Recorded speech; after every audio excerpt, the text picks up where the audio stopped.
What exactly would you say if your child looked up at you and asked you about God and if He exists and if He's true, and wondered what would happen when someone dies? Is there a heaven?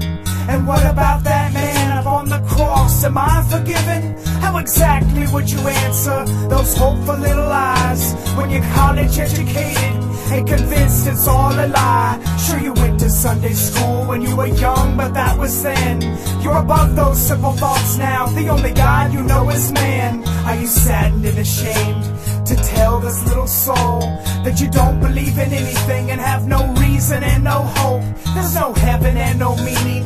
There's no purpose to our lives. That you believe we're just evolved, random mutations come alive. You're no better than an insect, son, and when you die, that's it. I've learned through education that good and bad just don't exist. It's all just evolution. It's survival of the fittest. And we can get you a prescription when your life becomes depressed.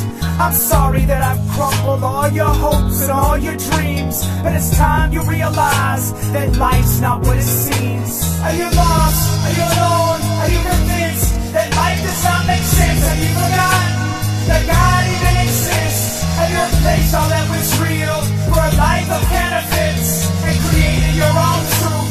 A happy atheist. Are you lost? Are you alone? Are you convinced that life does not make sense? Have you forgotten that God even exists, and you replaced all that was real for a life of counterfeits and created your own truth? A happy atheist. You realize your answers could just shatter all these dreams and everything that ever mattered to this precious little being who had belief in certain peace and received that inner voice inside his conscience, and his conscious mind believed. And it sickens you to think, 'cause you've been driven by your ego and your greed, and he sees it. You don't practice what you preach.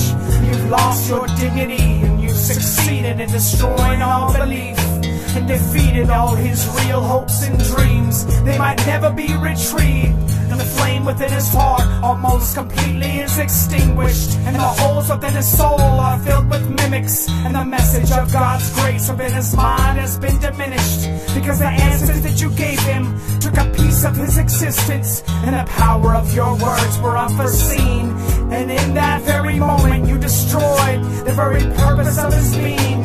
And now he's lost, he's alone, and he's convinced that life does not make sense, and he's forgotten that God even exists. He's replaced all that was real for a life of counterfeits and created his own truth.